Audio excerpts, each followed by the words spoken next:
You're now the head of diasporas in Germany. Yeah. What is it that you do? What is your role? Exactly. Basically, right now I'm heading an organization called Kenya Diaspora Alliance Germany, KDAG. As an organization, what is it that you've seen as the biggest problem that Kenyans coming here have faced? I would probably say depression.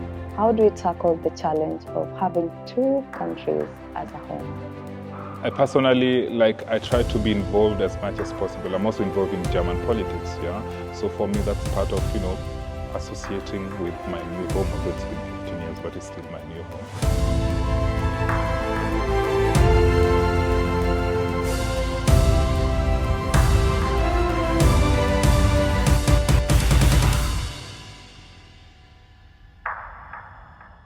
Hello and welcome to Traktion. My name is Persil. Today it's all about immigration. So listen in as I sit down with Cyrus Robiro, an immigration consultant who also doubles up as chairperson of Kenya Diaspora Alliance based in Germany. We speak about his journey, but most importantly, what is it that you can learn from his story? I hope you enjoy. Wow. Thanks for making time all the way from Frankfurt. I know how far it is to Bonn. So I really appreciate the time that you've created for us. Most importantly, I have, a lot of expectation from you. Wow. Because you are Kenyan born, now in German, been to Ghana, been to France, and I want to know how this global citizen is doing. So first of all, introduce yourself before we can begin on anything.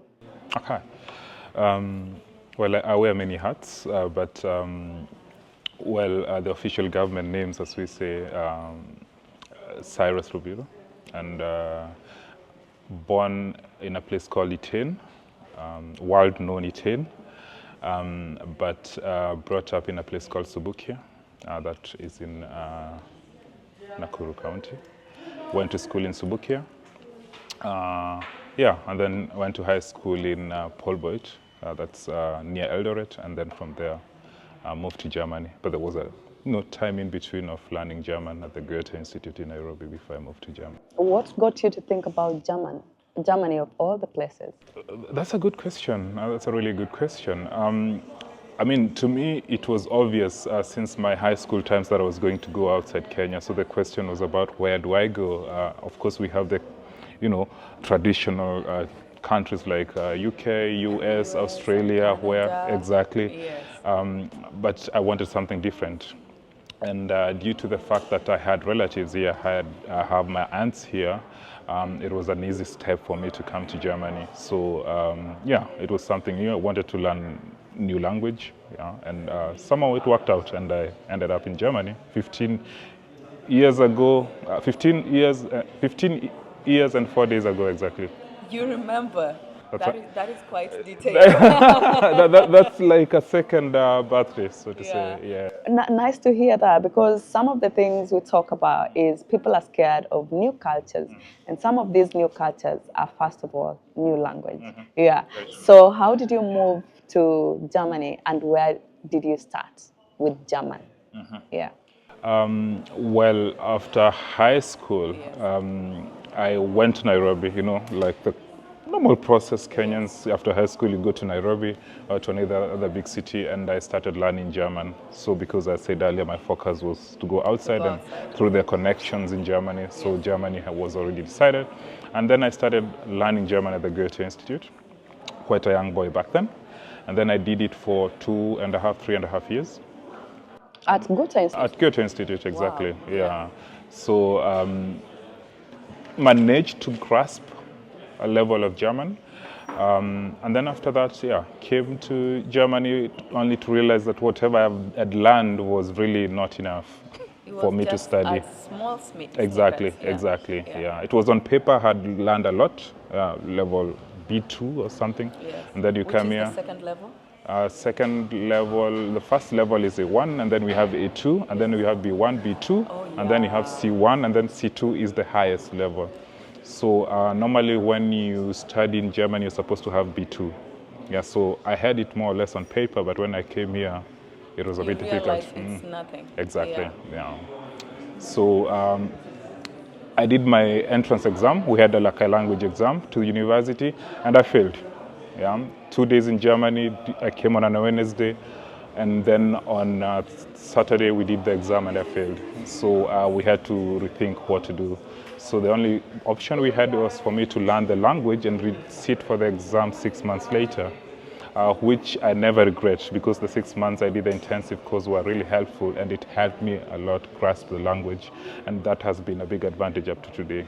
Wow. Yeah. That is really impressive, Cyrus, because I know people that have been so scared to learn, especially, particularly. Not everyone is, is comfortable getting into a new environment.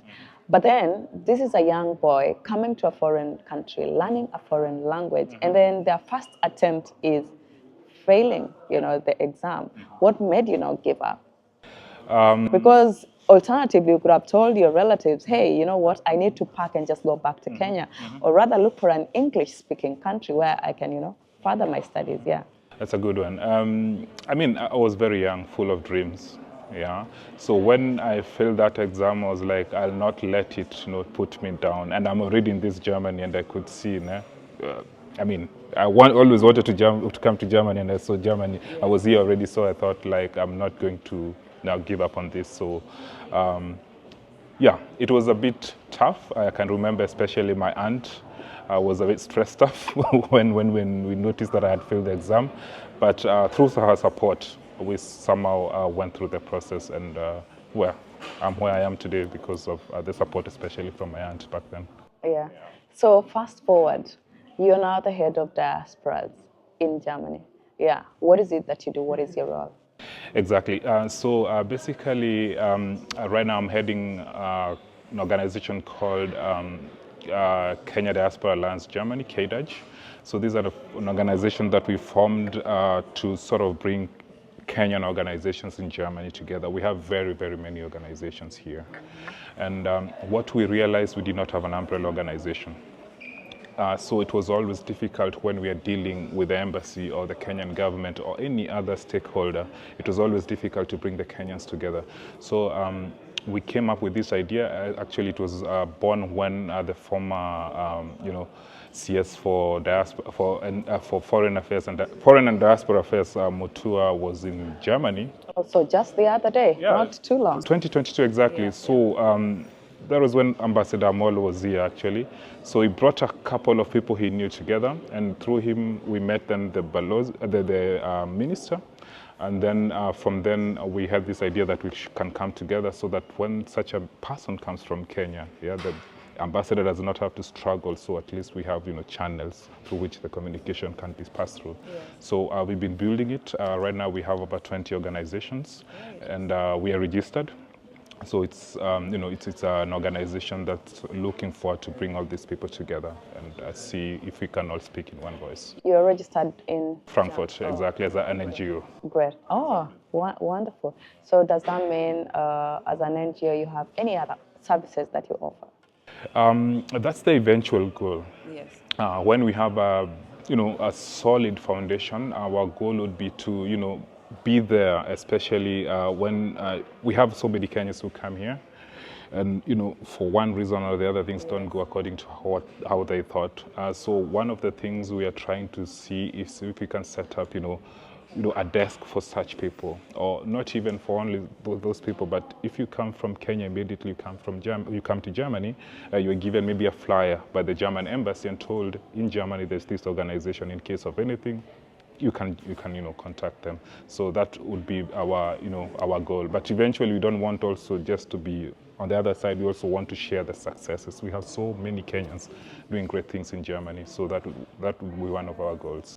Now that you mentioned the bit about people coming in and having things not go the way their expectations were, I would like to bring you to this particular moment of Kenyans would be visiting perhaps Germany, and for different, immigration reasons, let's say education or, medical issues or just visit or tourism or whatever. Yes. But from where you sit at as an organization, what is it that you've seen as the biggest problem that Kenyans coming here have faced? I mean, I would probably say depression. That's one of the biggest challenges that Kenyans face when they come here. Because when you come here, it's a totally different world. It's an individualistic society, sort of. So you come here and say, land in a village. There was an event yesterday where I met a couple of Kenyans, actually, that were telling me they are the only black people in a village of 5, 6, 7,000 people. So you don't have people that you can connect with. And through that, you feel isolated. And most of the times this, drives you to have depression, and that can lead to many things. And you're in a country where you have, things like drugs are very readily available. So you can go outside there and you'll have drugs. You have lots of alcohol. Now that you mentioned drugs, yesterday walking on the streets, I saw someone with weed. Actually, there were two guys having weed comfortably. I can see the police just next to them, and life is as usual. People watching, the Euro, and they are having their beer bottles right in their hands. Yes. And I'm like, such a cool society. Exactly. So that's the thing. It's cool, but you really have to be disciplined. And of course, when you come here, you have different pressures. Maybe you have your parents basically at home or family. You have to support them, and you have a new life you're trying to build. So basically, you're juggling between two countries, two continents, and that can go south quite quick. I think in my 14 years in this country, I've experienced quite a lot, because the people we came with back then, not everybody made it. If you call 15 years in Germany making it, not everybody really made it. So things happened. Some people were deported back. Some people ended up in the streets. So it's not an easy country.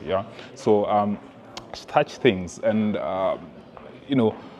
as I said, availability of things like drugs, and you take and you realize too late that you've gotten addicted, and then you're kicked out of the system. Basically, you find yourself on the streets.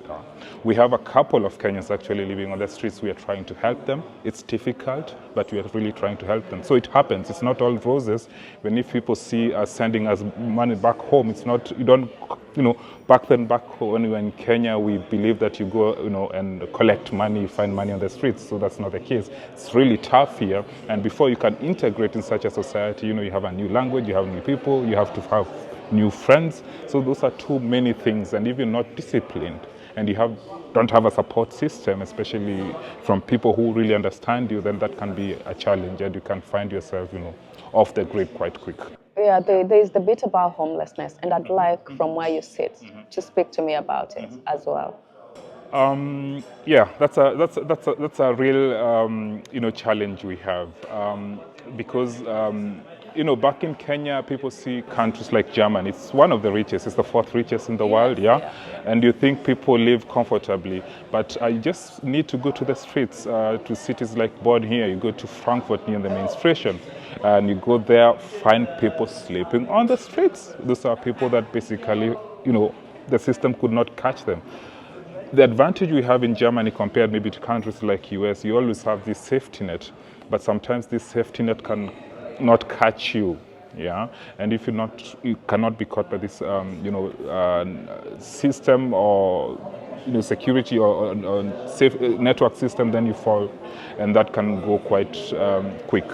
This may sound a little bit obvious to anyone, perhaps, but what could be the reasons for people falling homeless? I think I've mentioned already drugs and the availability of drugs. I think that's not something that one should sort of underestimate. And you have a country whose culture is like when you are after going or after work rather, you go and catch a beer. So you can German beer. It's a way of living. You have places like Bavaria. Beer is considered as water. People take beer for breakfast. So I think cheers to beer. Exactly. But then have the juice instead today. Exactly. So that can go quite fast. And alcohol is quite cheap in Germany. I don't know if you've managed to go to the supermarket. It's like you're being just given for free. So those are the things I would think. And if you combine such a thing with depression, for instance, especially in winter, where it becomes dark at already 4 in the afternoon, and it becomes you have to stay till the next day at 8, Before you can see light. yeah, if you're lucky, yeah. Yeah, so those are things that can really, be messy. And coming from a place like Kenya, cold weather, you don't see people, so faces are always, tunasema zimekunjwa. So these are things you see and you're like, okay, no, can be a bit tough. As an immigrant, and particularly as the head of immigration network, or rather German network, I'd like you to point out to me, how has it been for you personally to have two countries as a home? Because I understand you also, drop your foot once in a while in Kenya, and your work and your life is in Germany. Yeah. How is it balancing two countries, and worst of all, two continents? Yeah. That's a very good question. You've talked about balancing. I don't know if we can call that balancing at all. I don't know if I'm managing to balance, because you have your country back then. You have your people telling you have to buy a shamba, yeah, and right here you're trying to also build a family, and you also have to look at ways on investing. But you're also looking at the long term, yeah. Obviously, after a couple of years, or maybe if you stay here for long, people in Germany work until they're 67. If you finish the 67 working, you don't want to settle here, you want to go back to Kenya. So then at the back of your mind, you're not settled here, but you're already planning for Kenya. So that, and you're comparing yourself with people who are born here, they have everything here. If they're investing here. But I'm investing half of my money in Kenya, half here. Yeah. So that can be a challenging, and you end up, at the end of the day, not really settling in well. And when you go back to Kenya, you're not considered part of Kenya because you've been out for too long. So for me, that's a real personal challenge. Sometimes you feel lost in two cultures. Yeah. So try to balance. We are still there. Maybe we can report after a few years how it goes. Cyrus, I'm still on that same note. Yeah. What about taxes? Because we have taxmen all around. Yeah. How do you deal with that? That's a good question. That's a really good question. Germany and Kenya luckily have what we call a double taxation agreement. So basically, if you pay your taxes here, you cannot pay them in Kenya, and that's vice versa. If you pay your taxes in Kenya, you don't have to pay them in Germany. Yeah. So in terms of taxes, it's more or less settled. And of course, if you own property in Kenya, you have to pay taxes there. Yeah. And if you own property in Germany, you have to pay taxes here. But in terms of income taxes, that should not be a big deal. Oh, great. I think I've spoken a lot about you being the diaspora, head. I would like to get, your full-time profession. I understand you're an immigration lawyer. I'm calling you an immigration lawyer because you remember our conversation prior. Yeah. But you tell me you don't have any background whatsoever in law. So allow me call you an immigration lawyer, quote unquote, because you give a lot of advice, concerning immigration. Yeah. But I understand you have a background in political science. Exactly. So tell me about being an immigration consultant and making a living in Germany. What do you do? Well, my 9-to-5 job is advising companies. So basically, we live in a global world where we have people moving. And especially in countries like Germany, where you have very specialized industries, you always need very specialized people, high-skilled people. So what we do, I work for one of the big 4 consulting or auditing companies in the world. And companies approach us, and they tell us they have people in a certain country, and they want them to come to Germany either for 2 days, 3 days, 5 days, long term. So there's a wide sort of range, and we advise them what's the right process, what's the right visa, and then at the end of the day, we help these people throughout the process until they come here. If they're coming for short term, we are done. If they're coming for long term, you come to Germany, but you still have to apply for a residence permit. We guide them through the process until they're done, and our job is done. So that's what I've been doing. But I started it, I was a civil servant until January this year. I was working for the German government, to be specific, the Federal Office for Migration and Refugees. And that's what we used to do. We used to advise normal people, wananchi kawaida. Yeah, so people would call us. There's the German official website called makeitingermany.com. So people would call us or write us mails. They have inquiries about the German immigration process, because it's very complicated in that you need somebody to explain it to you. Yeah, so that's that's where I started. But given that I personally came here as an immigrant and went through the system, so for me, it's not only a job that pays, but it's a passion, and I really It's something you comprehend. exactly Yeah. So that's what I'm doing. From your interaction with your clients, particularly while you're still working with the Germany government, what is it that you noted was the loopholes? What is it that people didn't understand, particularly if they wanted to migrate to this country? Well, I would say the bureaucracy. Germany is really known for its bureaucracy, peculiar bureaucracy. It's a country of papers.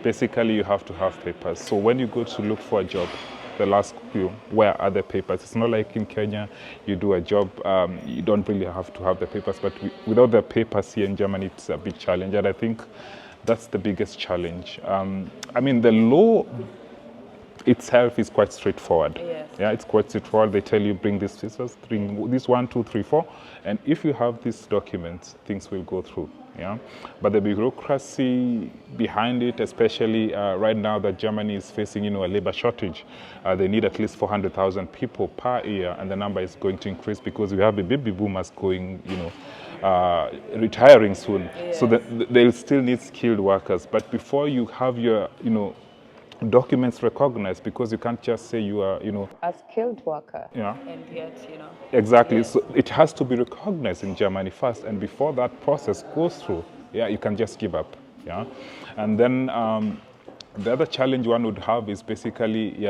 bureaucracy, which brings in the waiting times. Yeah. In Kenya, for example, I think you've heard of this called opportunity card in Germany. Yes. It's been introduced, 2 weeks ago. So it's sort of a German green card. Where you can use it to come and look for a job here for a year. A whole But year, exactly. But if you look at the German embassy websites right now, the waiting time, for instance, in Kenya is more than 1 year. So basically, you have to wait for 1 year to get a visa that will, bring you here to look for a job. So that by itself is a challenge, something you have to be prepared, and that reflects on the systems in Germany. It can take long. Can I give you an example of a registration? Yeah. We started months ago, and you hand in something, and then you have to wait for 2-3 months. You get a letter, you're told this sentence is not correct, can you correct this? No. And then you send back, you still have to wait for months. So that's very typical German. And if you're not used to this, especially if you come from a country like Kenya, where if you know somebody somewhere, things can be done within hours, this doesn't work like this here. You have to really follow the system, and that can be quite a challenge. Tell me why I should get your services. Yeah, exactly. So you'd think it's quite easy, but I'll give you an instance. You're from Kenya, you have your degree there, you say you want to come to Germany. Before this, we had a law that it has to be recognized here. So you had to send your documents, for instance, to Germany. Yeah, you have to have them, notarized somewhere, send them to Germany. Somebody has to check them. They have to go back to Kenya. So if you don't have somebody that understands the systems, you can just give up. Yeah, and there are some, things like, for instance, if you're coming for vocational training in Germany, most of the employers want you to have your documents recognized, as I said before. And this one has to be sent to Germany, but you can't just send them to Germany without an address here, or you have to have a contract. Yeah. So if you don't have these connections, you are sort of lost. I said, by law, the law itself might look straightforward, but the system behind it, it's quite complicated. So that's where we come in to try and help these people, especially employers. Yeah? Not many of them know how the bureaucracy works, and there we go to the topic of compliance. They want to be compliant with the law because this it's a German immigration law. If they do something wrong, it can be really expensive. So they want people who know the system to help them throughout the process so that they are compliant. Just to bring you back, how do we tackle the challenge of having 2 countries as a home? How do we ensure that you're being as productive as possible, in your country of residence, as opposed to, your home country? Yeah. I can talk from a personal experience. I personally, I try to be involved as much as possible. I'm also involved in German politics, yeah? So for me, that's part of, associating with my new home, although it's been 15 years, but it's still my new home. Thank you so much for your time. Thank you for Merci having beaucoup. me. Yeah, Ama, I should say danke. Dankeschön. Thank you so much. Genau. Ja, danke.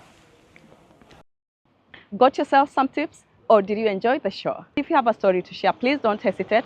Write to us through globetraction@standardmedia.co.ke or DM us on our social media platforms at globetraction or at KTN News KE. You can also tap that follow button to me on my social media platforms at Persil Telewa on Facebook, Instagram, X, TikTok, or YouTube for more behind the scenes and many other amazing stories. But until then, danke.